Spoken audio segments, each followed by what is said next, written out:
Tivemos um pequeno problema técnico, estamos reconectando com a Sofia. Pronto. Recomeçando aqui. Reconectamos Tivemos um aqui. problema de conexão. Sofia? Sim, me escuta? Pronto. Pronto, agora sim. Voltamos. Legal. Bom, mas então, concluindo aqui um pouco sobre as migrações, eu queria também falar da fuga de cérebros, né? Que é outra tendência aqui que a gente está vivendo no Brasil por causa do contexto. Tantos jovens aí que a gente conhece que estão saindo do Brasil por causa do contexto e desacreditando. E são pessoas assim que do nosso entorno e que realmente não têm o como se inserir no mercado de trabalho de maneira a serem valorizados, né?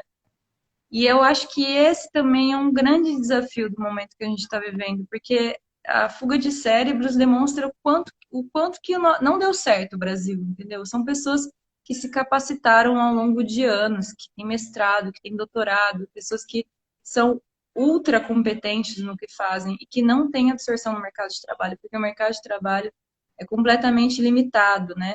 E é limitado para toda a população que não atende às demandas específicas do mercado, né? Então, eu acho que mais uma vez mostra como que o nosso mercado de trabalho e também as nossas políticas de incentivo estão sendo muito alocadas para um lugar de não absorção dessa população capaz assim, muito envolvida com as questões e muito potente naquilo que faz. Eu acho que isso mostra o insucesso e também o aspecto da migração mesmo, como uma potência, mas também como um lugar de escoamento das nossas capacidades, né? Esse ponto que você traz ele é interessante, porque se a gente pensa assim, em aspectos estratégicos do crescimento de uma nação, né, independente lá de ser um regime de partido fechado, mas quando a gente pensa, por exemplo, no caso chinês, que manda estudantes para o mundo inteiro, as universidades americanas, as universidades europeias, lotadas de estudantes chineses, que todos retornam para os seus países depois para poderem contribuir. E quando você pensa no Brasil, isso infelizmente não tem acontecido, porque muitos desses jovens, assim, quando a gente pensa lá atrás, quando se criou, por exemplo, a Embraer, a ideia de se criar antes o ITA para depois se criar a Embraer foi justamente para que não ocorresse o que aconteceu na Argentina, quando você levou cientistas alemães que levaram conhecimento naquele momento, quando eles faleceram, o conhecimento se perdeu com eles. Ao se criar um instituto no Brasil para você poder alimentar sua indústria aeronáutica, você tinha um plano em mente. Só que hoje muitos desses cérebros, justamente, eles são perdidos para o exterior. Não dá para perdido, eu acho que é um termo muito forte, mas é uma perda para a nação justamente, porque encontram oportunidades melhores fora do Brasil. Então todo o investimento que é feito ele acaba se coando. Sim, esse é o ponto de maior problemática, eu acho que assim para a nossa realidade, para o nosso entorno, e eu digo isso enquanto uma pessoa que está dentro do mercado de trabalho, mas que veio de um lugar da academia e que valorizo em todos os aspectos a questão do envolvimento com a pesquisa, que eu acho essencial para nosso desenvolvimento enquanto nação, observar que essas pessoas não estão conseguindo ser absorvidas de jeito nenhum. Perdão, barulho. Não estão conseguindo ser absorvidas de jeito nenhum pelo nosso mercado de trabalho e ver essas pessoas que são potências enormes tendo que buscar outros lugares para serem absorvidas, isso é uma perda muito grande e foi um pouco o que aconteceu durante a ditadura. Está se repetindo de alguma forma, mas a gente está vendo um novo cenário e eu espero que para o ano que vem a gente consiga ter um pouco mais de perspectiva de inserção dessas pessoas no mercado de trabalho. Esperamos. E puxando isso, você falou assim dessas jovens mentes que são perdidas. Então a gente traz para uma outra pauta que diz muito dos jovens que têm, são os principais atores nesse momento, que é um pouco da sua área de atuação, que é o meio ambiente. Você participa de várias iniciativas de integração produtiva com agricultura sustentável e técnicas tradicionais de trabalho com a terra. Isso é uma consciência ambiental e social, pois valoriza as pequenas comunidades ao mesmo tempo que traz um retorno justamente sustentável. Eu gostaria que você falasse um pouco mais sobre esses projetos e, em um tempo onde o desenvolvimentismo, apregoado pelo seu avô, por Raul Prebisch, por outras grandes mentes da CEPAL, se mostra como uma alternativa viável para a Latinoamérica, você acredita que essas iniciativas são uma parte ou talvez um resgate do legado do seu avô? Então, essa é é o que anda me conduzindo ultimamente a acreditar que a gente vai conseguir sair dessa situação. Que a gente está num momento em que não há projeto, não há organização para que a gente se desenvolva enquanto nação. E aí, tendo isso em vista, nos basta, quer dizer, é necessário que a gente busque outros caminhos, né? Então, assim, qual caminho é possível? É claro que eu gostaria que o caminho possível fosse uma mudança estrutural, uma mudança que envolve o aspecto econômico, social e ambiental, e que levasse realmente a um impulso para o desenvolvimento sustentável, que nem que é a atual, né, contribuição da CEPAL para que a gente saísse dessa situação. Mas a gente está tendo que agir localmente, a gente não está conseguindo mover estruturas atualmente. Dado o contexto político mesmo de não apoio, de não suporte, de qualquer iniciativa que envolva outras bases, né, que não são as bases do interesse econômico, né? Então, é, eu ando atuando atualmente, né, como uma, uma ponte entre o que se quer, o que se busca na cidade e o que falta nos nossos outros lugares que a gente precisa para sobreviver, que é o campo. Eu vou fazer uma breve contextualização. Por favor. Tenho um irmão que é agricultor, se formou, tem mestrado e voltou para o campo. Então, tá aí outro aspecto da migração, né? Muita gente voltando, saindo do campo, indo para a cidade, o êxodo urbano, né? E um êxodo urbano também de cérebros, pessoas que buscam melhores condições de vida, porque a vida na cidade está absurdamente, quase que difícil de permanecer. O barulho, o preço, a qualidade de vida, o tempo, tudo muito, muito rápido, né? Então, muita gente fazendo esse caminho de retorno. Então, essas pessoas que vivem nesses ambientes que não são na cidade, não estão na cidade, elas não têm estrutura para sobreviver. As pessoas que vivem no campo não têm nenhum tipo de suporte, principalmente os pequenos agricultores, e falando nisso, ontem foi o dia do pequeno agricultor familiar, são responsáveis por 70% da nossa alimentação, então, muito importantes para a nossa sobrevivência. E são pessoas que não têm o mínimo suporte. Então, eu atuo numa ONG, numa associação, que faz um pouco esse trabalho de aproximação da cidade, da nossa convivência na cidade, de a gente ir no supermercado e comprar a nossa comida todos os dias, e entender que essa comida vem de algum lugar. E vem de um lugar que precisa de atenção, né? Que é o campo, que não é só jogar uma semente lá e vai brotar a nossa comida, a nossa batata, a nossa cenoura. Aquilo ali vem de um trabalho humano. E é isso que eu acho que nos falta entender, né? Um pouco mais desse caminho, né? Da onde vêm as coisas. E eu conto essa história também, falando nisso, que muitos aspectos do contexto dos desequilíbrios climáticos estão atrapalhando muito, né? Então, enchentes, como a gente viu nos outros países, né? Ou então geadas que fazem perder plantações inteiras e não existe nenhum tipo de seguro para pequenos agricultores. Coisas que são simples, parece, né? Que se uma política pública existisse em termos de apoio e assessoramento dessas pessoas, isso não ocorreria.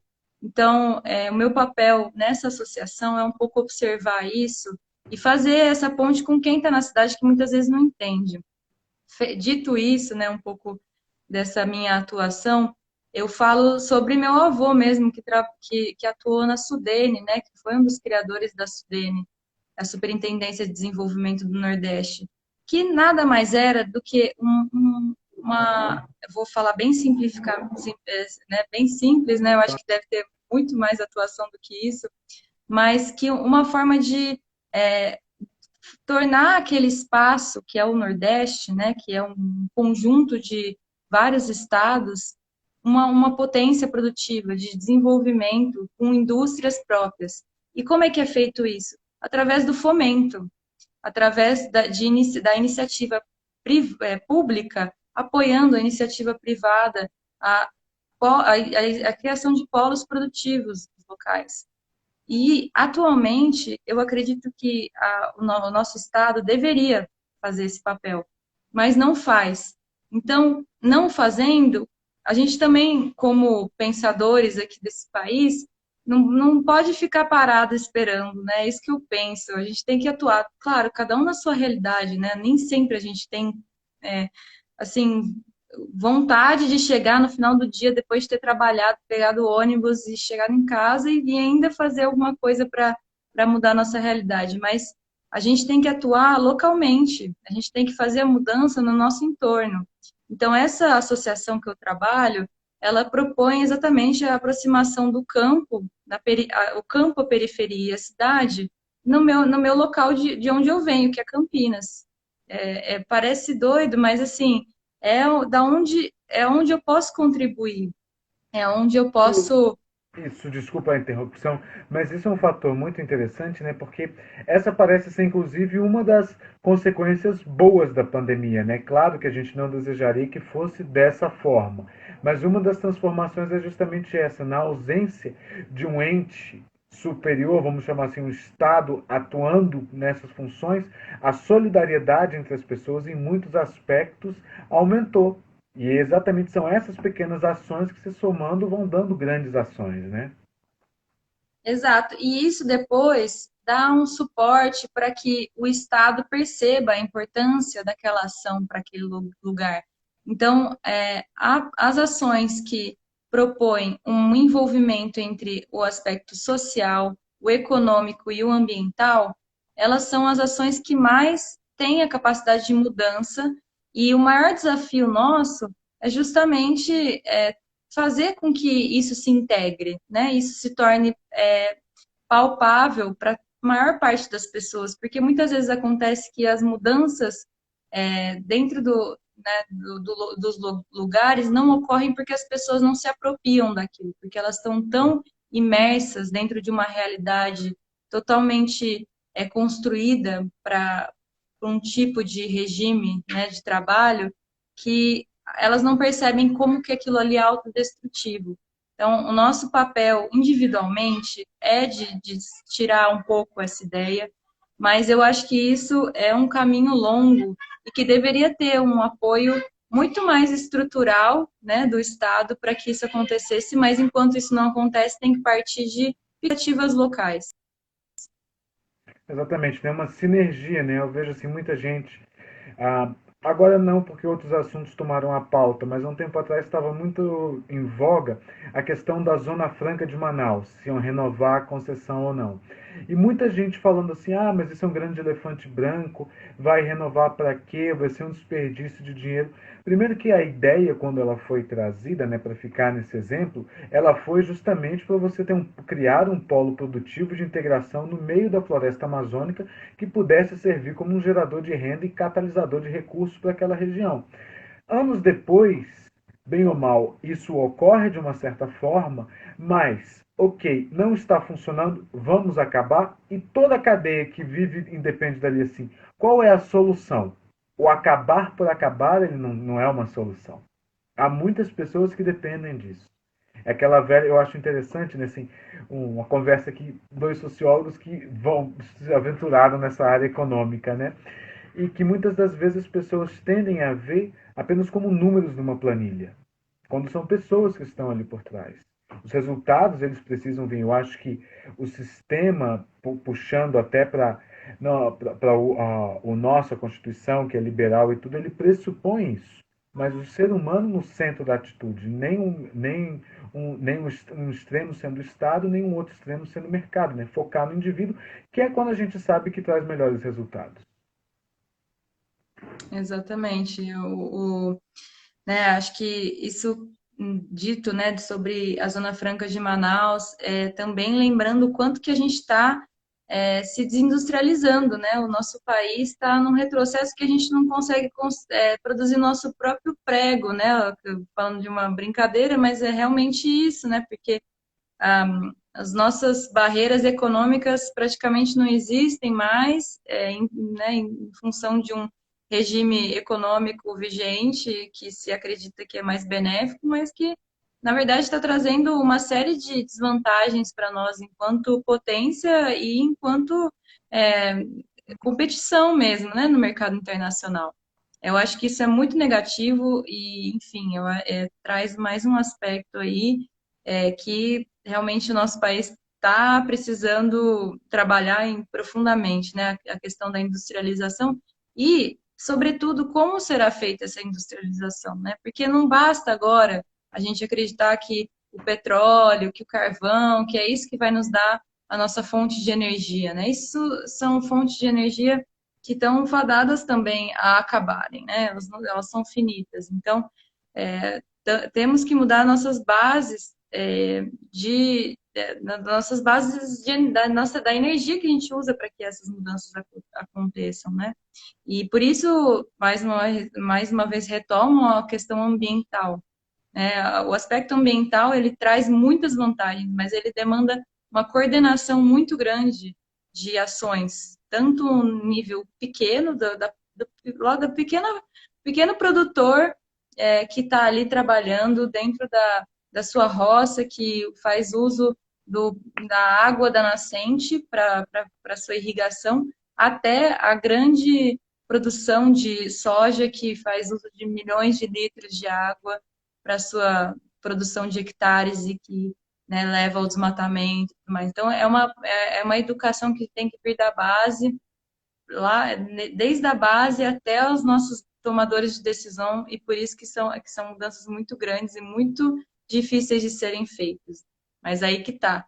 O local, ele tá aí para nos ensinar mesmo que é dentro da nossa realidade. Não adianta a gente... É importante a gente ter em perspectiva o grande, né, o global, porque a gente, afinal, estamos dentro de um contexto globalizado, do mundo globalizado, mas a gente às vezes fica até ansioso, né? Porque fala que a gente quer mudar, a gente não quer mais que desmate, não quer mais que, né, pare de poluir os rios, mas, bom, vamos começar aqui pelo nosso, aqui por onde eu vivo, o que que eu posso fazer, né? Eu acho que é esse Exatamente, que é o nosso ponto. exatamente. Sofia, nós estamos acabando com o nosso tempo aqui assim, mas não antes. Você já deixou muito, eu acho que a gente debateu por foi uma comemoração digna dos 101 anos do seu avô. Debatemos diversas questões extremamente atuais, importantes. Eu acho engraçado, né, que muitas das vezes as pessoas trazem a pergunta para os cientistas sociais. Poxa, mas vocês levantaram tantos pontos e vocês não trouxeram a solução?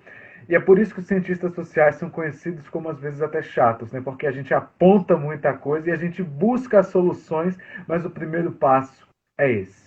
Então eu queria que para despedir você deixasse uma mensagem para o nosso público, especialmente para os jovens de hoje em dia, que você tem a dizer para aqueles que estão construindo o seu caminho, um testemunho ou o que você quiser, por favor. Bom, então, bom, eu não sei nem por onde começar, porque a gente está vivendo um mundo de muitas dificuldades. Realmente está difícil. Né, a gente está vivendo muitas perdas, muitas pessoas perdendo parentes, pessoas queridas. Então, assim, me solidarizo muito com essa situação que o Brasil está vivendo. Quero dizer que isso é um momento de que a gente precisa ter muito cuidado também na nossa vivência no dia a dia, da forma como a gente trata as pessoas. Então, antes de mais nada, a gente precisa ter afetos, né? Afetos no sentido de entender que todo mundo está vivendo um momento difícil e que esse momento ele vai passar, porque ele não, nada é eterno, né? Então a gente tem que acreditar que esse momento vai passar. Num aspecto mesmo de utopia, né? E aí que eu entro de novo com o que eu comecei falando, e o que o meu avô falava, e que ele, que foi exilado durante tantos anos, né, e que foi proibido de trabalhar o Brasil como ele gostaria de ter trabalhado né, quando ele estava surfando na crista da onda, num país com um projeto de país, num país menos desigual, com mais oportunidades, e nesse momento que ele foi interceptado pela ditadura e teve que sair do país, estava na primeira lista de exilados, né, de pessoas buscadas pelo regime militar. É interessante Ele, que foi, fazendo um parêntese aqui, né? Ele justamente que esteve nos campos de batalha da Itália na Segunda Guerra Mundial lutando contra o nazifascismo. Então, exato.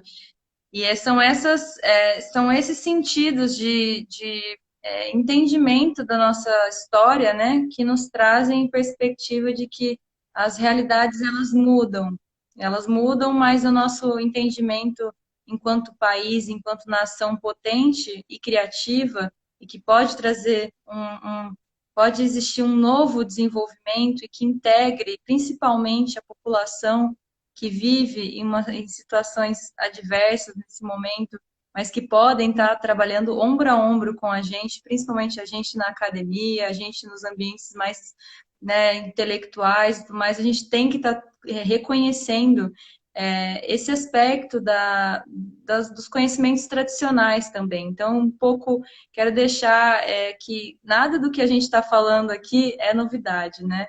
Embora a gente seja jovens e que estejamos aí procurando um mundo melhor daqui para frente, muito já se criou no passado. E é isso que eu acho que a gente também não pode esquecer.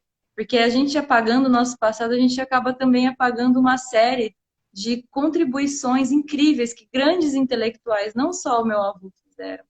Então, é um pouco relembrar essas pessoas, né, que a gente e não são pessoas só os grandes intelectuais, mas também, né, os indígenas, os quilombolas, as parteiras, as mulheres que estão aí, que nos criaram, né? Então, é um pouco, eu acho que essa pandemia nos convida para olhar para dentro, né? Para olhar para dentro da gente, de tudo que a gente já viveu e que tudo que nossos antepassados já viveram e reconhecer esse lugar e trabalhar em cima disso, porque a gente às vezes olha muito para fora e esquece que para dentro do nosso país, para dentro de tudo que a gente vive, tem muita contribuição que foi feita e muita coisa potente para ser feita daqui para frente. Então, o meu convite é um pouco para a gente pensar localmente mesmo, para olhar para as nossas raízes e buscar regenerar isso, trazer um pouco de volta essas raízes que são tão abundantes, né? As nossas águas que são abundantes e todo esse conhecimento que foi produzido que é muito abundante. O Brasil é muito potente e eu quero que a gente acredite nisso enquanto jovens aí que estamos buscando um mundo melhor. eu, antes de concluir, né, pegando o seu exemplo, me lembrou, trazendo aqui o futebol à tona, né, que depois da eliminação do Brasil no infame 7-1, né, perguntaram para um técnico europeu, não me recordo agora quem era, qual que era o segredo do jogo da Alemanha. E ele falou assim: bom, o segredo do jogo da Alemanha é o modus operandi alemão, do tic-tac espanhol, que por sua vez vem da escola holandesa do grande carrossel da Copa de 74, que se inspirou na seleção brasileira vitoriosa na Copa de 70. Então, assim, olhem para vocês. Olhem para o que vocês têm de bom. Não tentem copiar os outros. Olhem para o que vocês têm de bom. Que os olhos do mundo estão no Brasil. Então, Exato. É isso daí. Isso muito que meu avô falava, né? No final das contas, foi muito difícil para ele. Isso ele coloca, né, nos livros, né, nas cartas e nos diários intermitentes, que são dois livros editados pela Rosa, sobre a vida dele, a perspectiva que ele tinha, a tristeza que ele tinha de estar longe do país dele, de estar longe dessa nação que tem muita potência aí pela frente e que trouxe tantas frustrações por ele não poder mais contribuir com esse nosso país. Então, eu acho que a gente tem muito que contribuir enquanto pessoas jovens aí que estamos começando a nossa trajetória e não deixar de acreditar nesse país. É difícil, a gente quer buscar outras soluções em outros lugares, mas acreditando que juntos e com afeto, com carinho, e com, né, coletividade também, senso de que não estamos sozinhos, isso pode ser mudado. Eu acredito nisso e gostaria que muitas pessoas acreditassem, e eu acredito que meu avô, ele deixou esse legado para a gente, e é isso que eu também quero garantir que eu vou trazer isso na minha vida, e para quem eu puder falar, eu também vou trazer. Esperança. Eu acho que a gente pode concluir com isso e acreditar no nosso país. Isso mesmo. Tem muita gente perguntando aqui no chat. Sim, essa live vai ficar gravada aqui nos nossos registros. Não deixe de acessar equilíbrio_CAP. E nós contamos com todos e agradecemos a participação de todos hoje, especialmente da nossa querida Sofia Furtado, por ter aceitado fazer parte com a gente desse primeiro Diálogos Equilíbrio, por ter nos brindado com todo esse conhecimento. Esperamos vê-la por aqui mais vezes e agradeço a todos os demais que participaram e encerramos por aqui. Muito obrigado, Sofia. Obrigada, Ricardo. Muito sucesso aí para você nessa trajetória com Equilíbrio. Parabéns pelo trabalho de vocês, de trazer informação e de ser um espaço democrático de diálogo. E sempre muito bem-vindo aos diferentes pontos de vista, e isso daí que constrói o nosso pensamento crítico. Muito obrigado. Terminamos por aqui. Equilibre os fatos e seus porquês. Uma boa noite a todos. Tchau, tchau. Tchau, tchau.